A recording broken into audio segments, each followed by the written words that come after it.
ഒരു വിശ്വാസിയെ സംബന്ധിച്ചിടത്തോളം അവന്റെ മാതാപിതാക്കൾ സ്വർഗ്ഗത്തിലേക്കുള്ള താക്കോലാണ്. വിശുദ്ധ ഖുർആനിൽ അല്ലാഹു പറയുന്നുണ്ട്, അവരോട് ഛേ എന്ന് പോലും പറയാൻ പാടില്ല എന്ന്.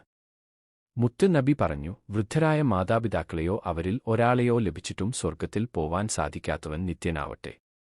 10 മക്കളുള്ള ഒരു ഉമ്മയെ നോക്കാൻ മക്കൾ പരസ്പരം പങ്കുവെച്ച് ആയിരിക്കും നോക്കൽ. പക്ഷേ നീ ഒരു കാര്യം മനസ്സിലാക്കണം. നിനക്ക് ഒരു ഉമ്മയേ ഉള്ളൂ. മറ്റുള്ളവർ നോക്കിയാലും ഇല്ലെങ്കിലും നിനക്ക് കിട്ടിയ ഭാഗ്യം നീ വിട്ടുകൊടുക്കരുത്.